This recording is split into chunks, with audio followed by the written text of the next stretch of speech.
Dalam artian Anda tidak harus bisa pinter di skala bidang, tapi biasa-biasa saja. Lebih baik Anda unggul di hanya satu bidang, tapi spesial. Bisa Anda mengembangkan karir, bahkan bisa membantu halayak umum di satu bidang itu.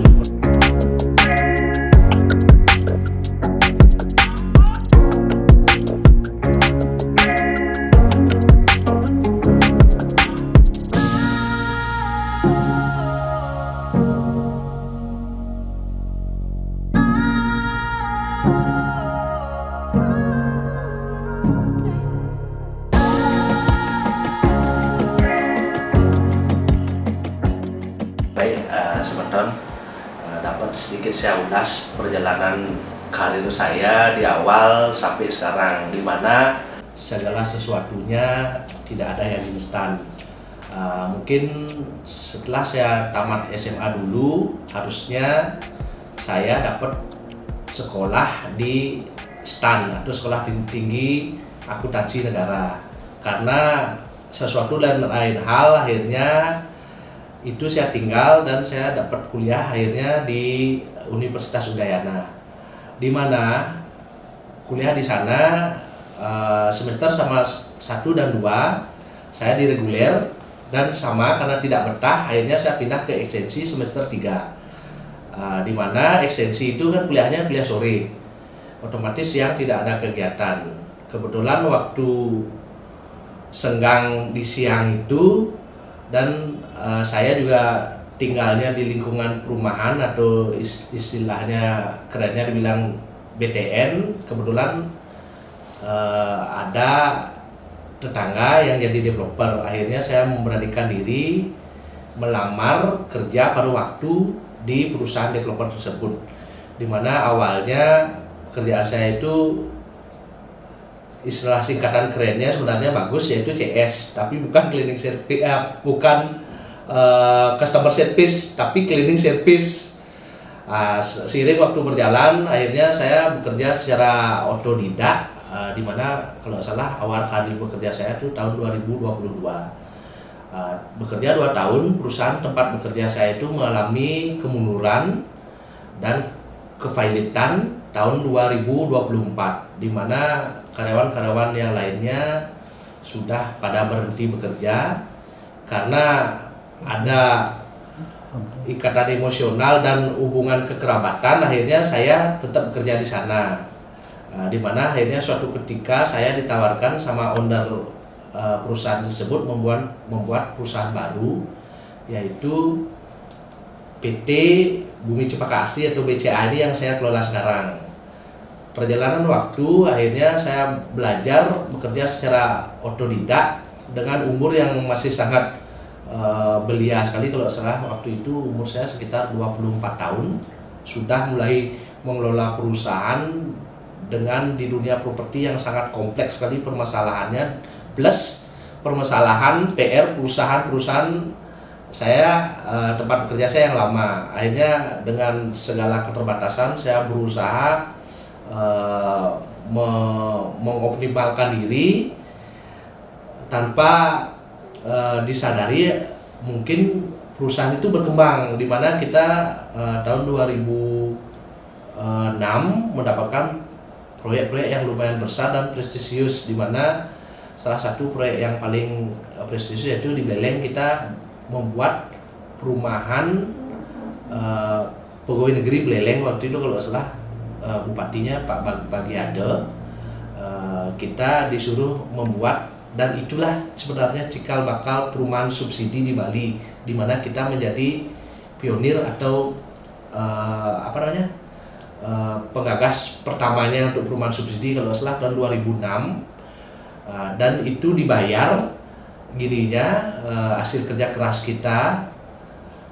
Tahun 2008 perumahan itu diresmikan sama Menteri Perumahan Rakyat waktu itu, yaitu almarhum Pak Yusuf Asari, dan sampai sekarang perumahan yang diresmikan Menteri di Bali masih perumahan kita, yaitu perumahan kita yang di Beleng. Seiring dengan waktu, akhirnya tahun 2009 ada perbedaan visi misi antara saya khususnya sebagai pengelola perusahaan dengan owner yang lama. Akhirnya perusahaan itu kita ambil alih, Astungkare bisa bertahan sampai sekarang. Mungkin itu perjalanan karir saya di perusahaan. Akhirnya kita bisa mengembangkan proyek-proyek kita. Astungkare sampai sekarang kita berjalan dengan style kita, memang dalam artian kita punya visi misi dan punya prinsip, yaitu moto kita bekerja berlandaskan yanya. Kita tetap menggarap proyek-proyek kita di mana market kita memang kelas menengah ke bawah sampai sekarang. Akhirnya setelah di total rumah yang kita bangun sampai mungkin per tahun 2021 ini mungkin sudah 3.000 lebih unit yang kita bangun.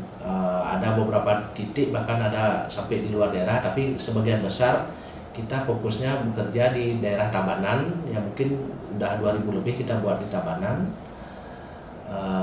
Untuk perumahan-perumahan tersebut, Astungkare dengan kita membangun perumahan tersebut, kita sudah lumayan bisa banyak membantu juga, khusus untuk masyarakat MBR atau masyarakat berpenghasilan rendah dengan memiliki rumah yang harusnya secara garis nasib mereka tidak memiliki rumah. Akhirnya setelah kita bangun dengan produk unggulan yang kita sasar atau core bisnis kita di rumah murah atau rumah subsidi, itu banyak kita bisa mewujudkan mimpi-mimpi mereka.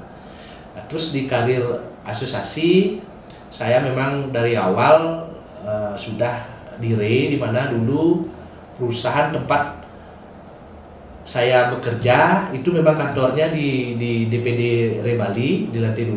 Akhirnya setelah saya mengelola perusahaan juga saya langsung gabung di DPD RE, di mana memang karir saya dari awal sampai sekarang itu memang mungkin kalau boleh dibilang lebih banyak di RE.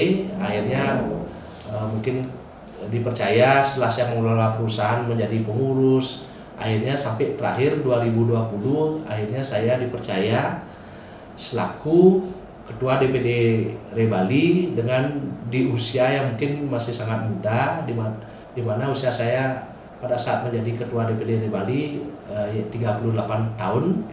Itu mungkin usia paling muda di jajaran Ketua DPD RE Bali sepanjang sejarah DPD RE Bali, bahkan di ajang ketua-ketua DPD RE seluruh Indonesia, kurang lebihnya seperti itu.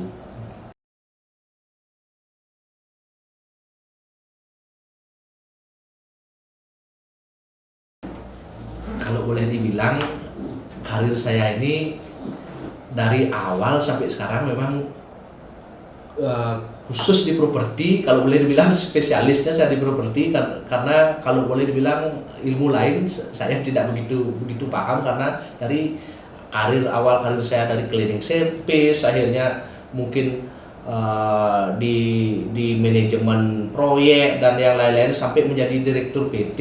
Itu saya banyak sekali belajar secara otodidak di dunia properti.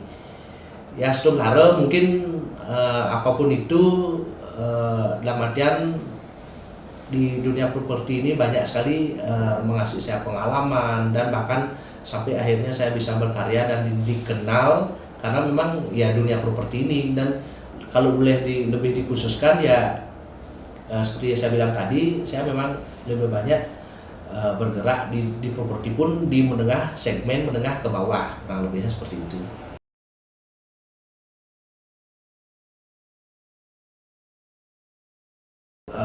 Kalau di dunia properti mungkin usia karir saya tidak terlalu panjang, mungkin baru sekitar 16 tahun.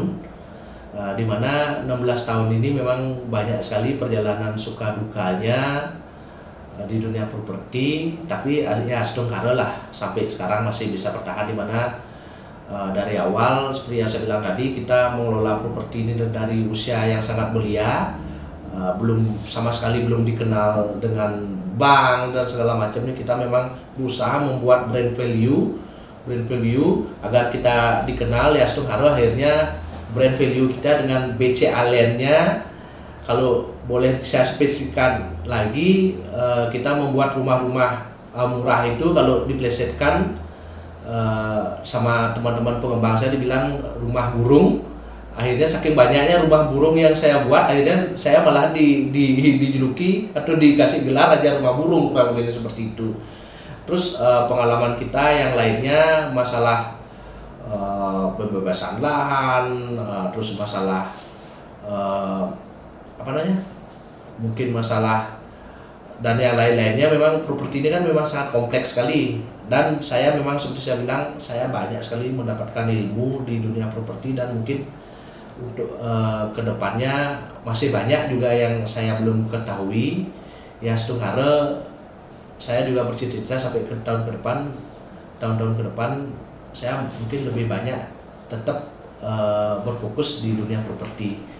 Mudah-mudahan sampai akhir karir saya. Ada orang bilang, Ramadan, Anda tidak harus bisa pinter di skala bidang, tapi biasa-biasa saja. Lebih baik Anda unggul di hanya satu bidang, tapi spesial. Bisa Anda mengembangkan karir, bahkan bisa membantu halayak umum di satu bidang itu. Kurang lebihnya seperti itu. Dan saya merasa memang properti itu memang bidang yang saya kenal.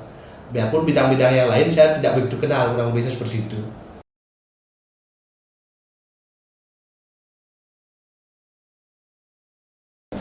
Memang seperti yang saya bilang tadi, 16 tahun masa karir saya di dunia properti saya jalani. Memang di awal karir saya memang bank itu tidak begitu percaya, tapi begitu kita pupuk kepercayaannya bertahun-tahun dengan prestasi proyek yang kita buat, astungkara akhirnya lambat laun bank itu lebih percaya dengan kita, akhirnya dengan kita tetap menjaga prestasi portofolio kita yang kita capai. Dan astungkara memang seperti di beberapa bank, khususnya PT Bumi Jepang Asri atau dengan proyeknya BC Allen itu memang kita menjadi nasabah prioritas dan nasabah primanya di bank tersebut untuk tahun-tahun ini. Dengan begitu kita bisa menjadi nasabah prioritas atau nasabah prima, otomatis hal-hal yang bersifat teknis kita bisa dimudahkan untuk baik pelayanan terhadap konsumen kita, pelayanan tentang aktivitas operasional kita, ketimbang mungkin perusahaan-perusahaan yang tidak dapatkan dipercaya atau belum memasuki lambatan kategori prioritas maupun prima, kurang lebihnya seperti itu. Tapi dengan seperti itu kita juga tidak bisa berpuas diri. Ramadan tetap kita harus jaga. Ada orang bilang Ramadan lebih gampang mencapai ketimbang menjaga. Yang menjaganya ini kita harus tetap konstan, apalagi di situasi pandemi Covid ini. Memang dulu waktu bisnis kita di awal berjalan dengan biasa-biasa saja, tapi di awal 2020 di situasi Covid ini kita kan memang ini kalau boleh dibilang sangat parah sekali dampaknya terhadap perekonomian kita secara umum dan perusahaan kita secara internal, di mana kita harus memutar pikiran untuk mengatur cash flow kita agar perusahaan kita tetap bertahan. Astungkara selama hampir 2 tahun Covid ini, khususnya PT Bumi Jepang Asri atau BC Allen sudah beradaptasi. Dan pas memang segmen yang kita buat, yaitu memang segmen menengah ke bawah itu memang pasarnya masih sangat tinggi, di mana khususnya di Bali kan deadlock perumahan itu sekitar 15.000 dan 80%-nya dari 15.000 itu memang MBR yang menguasai pasarnya, di mana kecenderungan sektor yang menengah ke atas atau middle up itu lagi menurun. Mungkin itu kita sedikit ada ditolong oleh situasi dan keadaan, kurang lebih seperti itu.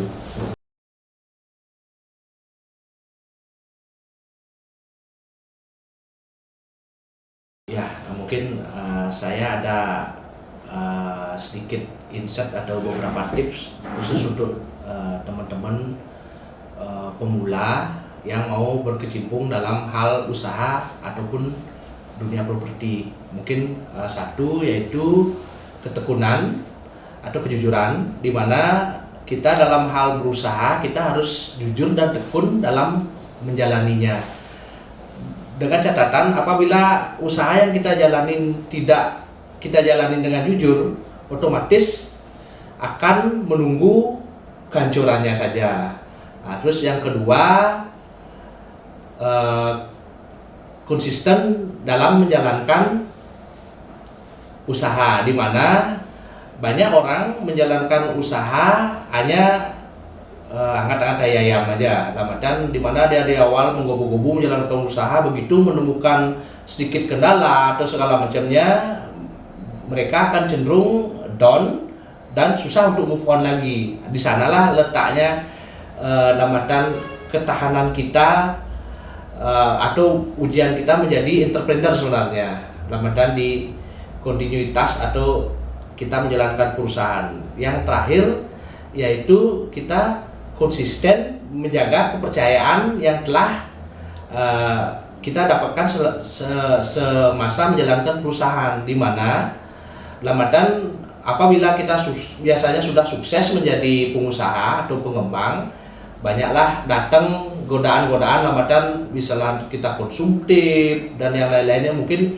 itu perlu kita jaga konsisten kita dalam menjalankan perusahaan kita. Jangan kita cepat tergiur untuk membeli sesuatu atau konsumtif dengan di luar fokus untuk proyek kita. Kita selesaikan dulu kewajiban-kewajiban kita untuk masalah akhir.